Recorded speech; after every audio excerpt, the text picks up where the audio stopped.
LaTecia, a warm welcome. Good morning. How are you? Good morning. I'm doing well. I'm doing well. Great to hear. Great to hear. Well, look, LaTecia, thank you for joining us today. To get to know our speakers at YMS is a bit better. I know we've got some questions lined up for you. If you're good to go. I'm good to go. Let's go. Let's do Great. it. Well, listen, it'll be so good to kick off by hearing a bit about yourself. I guess who you are, what you do, and then let's say three interesting facts that maybe people don't know about you that you want to share with us today. Okay, awesome. So I am LaTecia Johnson. I'm the founder and CEO at INGENIUS. We are a next gen creator marketing platform for brands and enterprise teams. I've been doing this for the last year. Prior to that, I worked in technology for a very, very long time, helping brands to kind of launch and scale their programs globally, as well as running my own agency.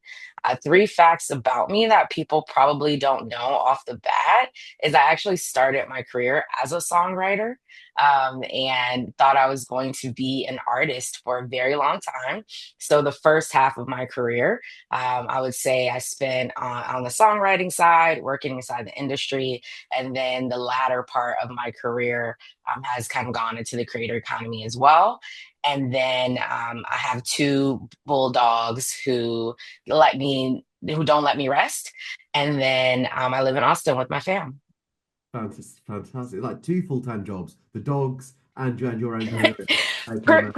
Pretty much, yes. And listen, your songwriting, that's so interesting. What sort of music was it? It was all kinds of music. I really acoustic soul, I would say the best. I have a few songs out there that I've written the hooks of on like hip hop R&B songs as well. So it was a number of years ago prior to, let's say, the advent of social media. So I got lucky that way. It's very rare that people are able to find those songs. I see, I see. Okay, no. Well, listen, maybe we'll get a preview maybe at our YMS event that I know you're joining us at, maybe, if we're lucky. So LaTicia, it'd be really good, I think, just to kick off like from the start. Yourself growing up, your childhood.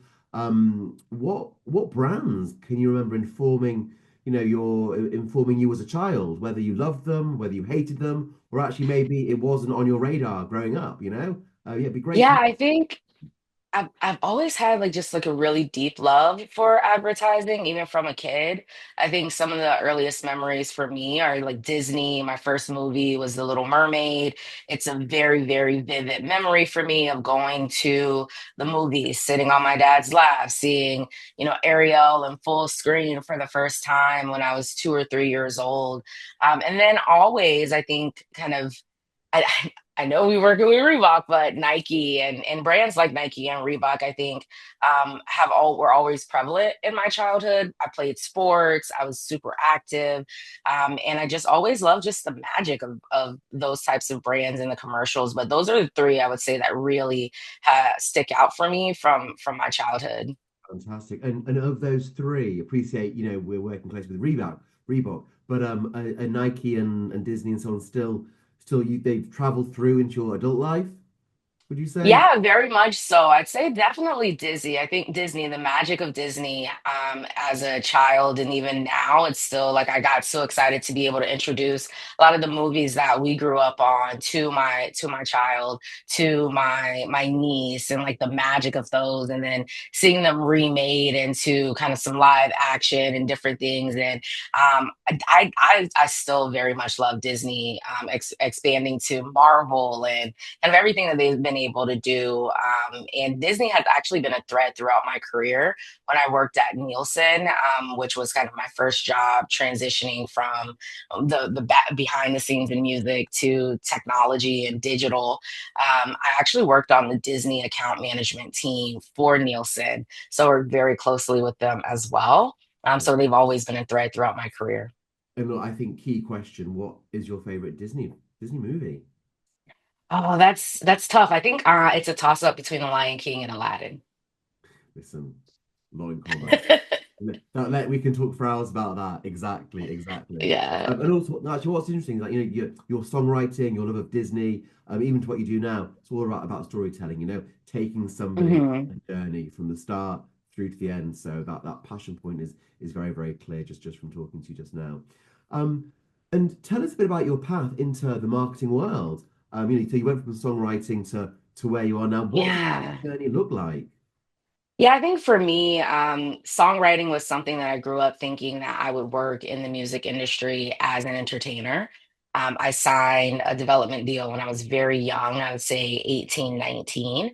And I remember just for, the 3 or 4 years that I was in that process of being the artist, realizing pretty quickly that I actually didn't like it very much.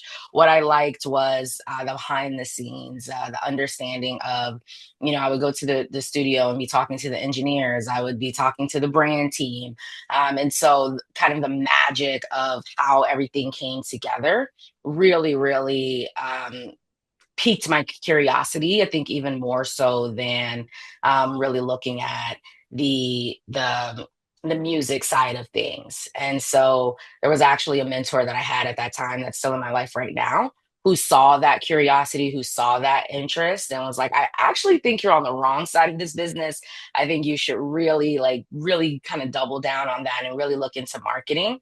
And I ended up just finding this deep love for marketing because it if you're creative, right? If you grow up creating music, writing music, spending hours in the studio, and you take that kind of discipline and then look at the craft of marketing, there are a lot of similarities in the craft of marketing and technology. And because I was able to understand that, I think it was a very easy path for me to transition to take that discipline that I had on the songwriting side and the sports side and kind of parlay that into the discipline of learning the craft of marketing. And yeah, I stumbled on that, was lucky enough to have to get a role at Nielsen and just really never looked back. And Yeah. so just doubled down on it. Mhm. And what led you to strike out on your own? I know, you've been, working, working for yourself for a little while now. What sparked that? Yeah, I think for me, it was kind of this realization of I started my career at a time when like traditional media was transitioning to digital media, and there was just kind of this big shift from, the way that we've done, I think, advertising for the last 100 years is definitely not going to be the way that we do it for the next 100 years, but we don't know what that next looks like. And I was super, super excited about figuring that out. And I think the companies that I worked at, even though they were really amazing and they fostered me in like really profound ways, I just wasn't really as fulfilled because I like to work in different things. I like to dig deep and go a little bit deeper. And I think sometimes the corporate arena is allowed at that time. And so, yeah, I decided to start my own consultancy and agency to really be able to explore, take that information that I learned inside of these larger organizations and really be able to explore it, I think, a little bit deeper, more deeply than I would have had I just worked as part of the engine. Yeah, Decided to kind of go out and create my own engine and look at different areas. So through that process, I've gotten to, take on a lot of different projects that maybe I would have never had the experience with blockchain if I would have stayed on the path that I had, or maybe I wouldn't have, got exposure to AI as quickly as I had throughout my career if I would have stayed on those paths, because those were kind of things that, 10 years ago were super risky. And it took it's taken the industry a little bit of time to kind of catch up to where the future is going. But then I look and I'm like, actually, I've been working in this stuff for like 8, 9, 10 years. And so I think the shift that I made was really helpful to go out on my own and kind of to be the maverick at that time, to now kind of be into what I'm building now. I think it just kind of makes so much sense. absolutely. Very, very brave, bold move. Like huge congratulations. Like you must feel very Thank proud. you. I hope you feel very proud anyway. That's certainly fantastic. And Leticia, culture and creators, it's like they're your day to day. You live and breathe the industry. Looking into 2025, appreciate what it's December now, so you're looking into like this time next year. What does the landscape look like for you? What are the changes do you think that we're going to be seeing within the industry? Yeah, I think that's a really good question. I think it's something that has been bubbling to the surface, really, that was brought on like even since 2020, since the pandemic and this huge shift. But something that we've built our ethos around at the company is this idea that the media companies that we knew of the past over the next decade are actually going to shift to being more singular, coming from the creators themselves. The creators are the media companies, and they are going to drive even more commerce than they do now. But there isn't a ton of infrastructure to kind of support that from through an industry lens. And so I do see larger brands understanding that shift that's happening and doubling down on helping to lend that infrastructure to the space while also kind of being the beacons for what can be. And I see creators taking even a bigger role beyond just a tactic in a media plan to actually becoming the strategists themselves, to really being able to build out creator strategy, to understand how culture moves and why and what the response will be from their audience, and give that back to the brand or the agency that they're working with. And I see the tools that exist today. I know there's a lot of AI tools that are kind of focused on the generative AI piece. And I Mm. think we're actually going to see a shift back to tools that are helpful to supplement the creative process and not um, a replacement for the creative process.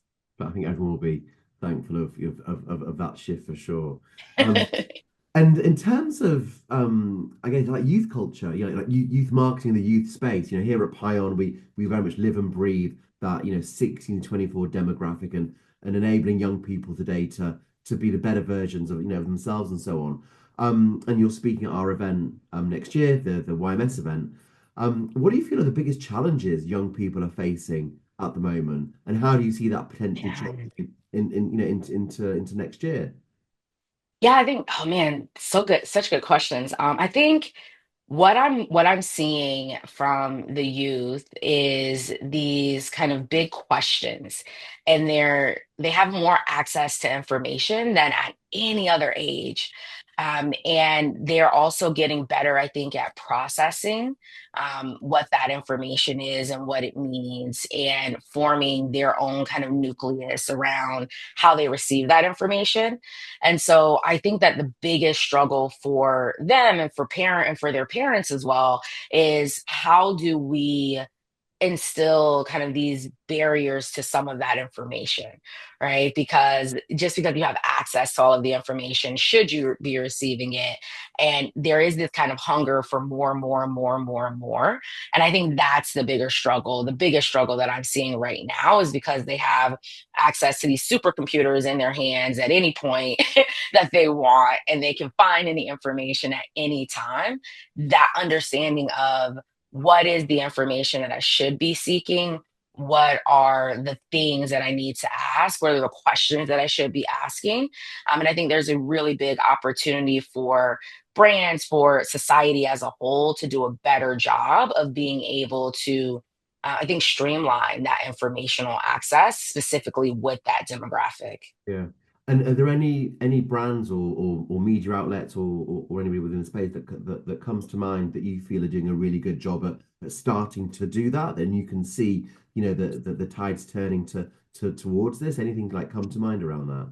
Yeah, I think Roblox, I love everything that they do. I love the way that they kind of have this ecosystem that they've created, and it grows with their consumer. It grows with them as they grow, right? We have 16-year-olds who love Roblox, and we also have 24 and 25-year-olds who are like taking the time off during that, and they're figuring out ways on how to engage and how to interact and how to take that information from the community and introduce new elements to their ecosystem, to the process. And so I think they're one of the ones that I'm consistently like, wow, they get it. Um, every experience that they do, every activation that they do, it's very clear that their team gets it, and they're listening to the information, they're synthesizing it, and then they're giving that back to their audience in a way that's easily digestible. Thank you. Look, absolutely, it's fascinating. I think it's like it's a brand that's spanning so many age groups at the moment. Roblox, absolutely, like Mhm. big fan myself, and I'm slightly older than 26, but yeah, big fan. And LaTecia, you're joining us for YMS, as mentioned in New York, and you're going to be talking alongside Reebok.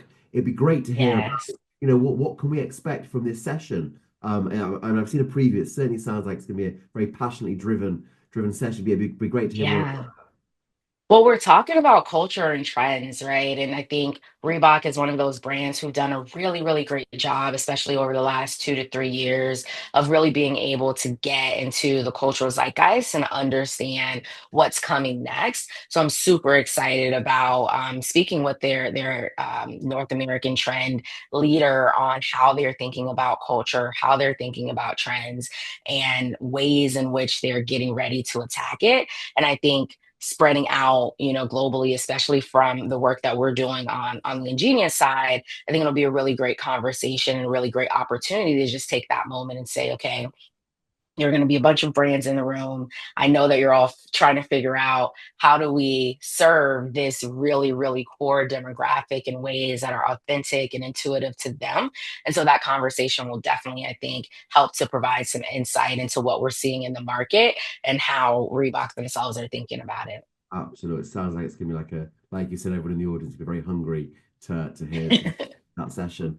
And the phrase being culturally relevant, if you were to sum that up in a couple of sentences, what does that mean to you? I think really being able to have your pulse on not only what's happening now, but what's coming next. I mean, I think the brands who do that really well are able to take the information that's coming in and then distill that into the operation that goes out.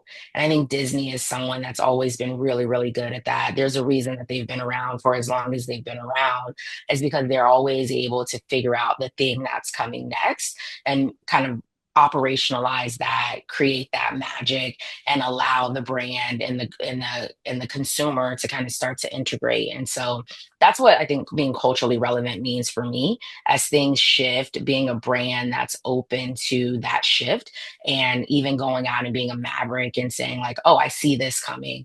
We're actually going to be the beacons for it. We're going to take the next step before anyone else does, so that we can kind of own this space, I think is kind of how I think about cultural relevance. And how do you see alongside culture creators evolving, like working side by side if we look into the coming months or year ahead? How do you see that evolving? Yeah, I think no one really has a pulse on the culture as much as creators do.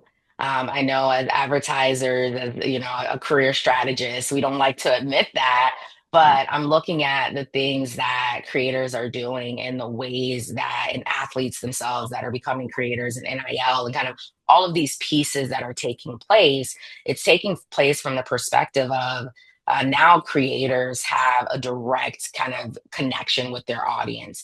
They're able to take that information in and synthesize it and to say these are the type of videos that land with my audience. These are the type of brands that they respond to.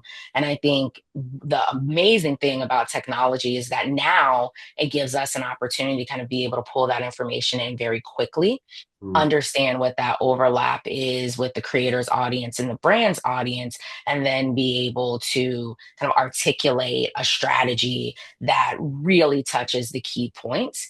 And I really do see creatives kind of starting to be the drivers of that in the yeah. future. Fantastic. LaTecia, like I love the passion and the drive that you talk around this space. Like it really comes through.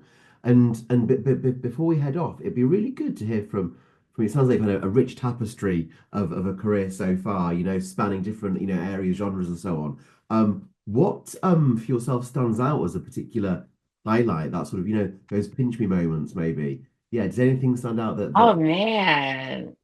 Honestly, I do think I think every moment in my career has been a pinch me moment.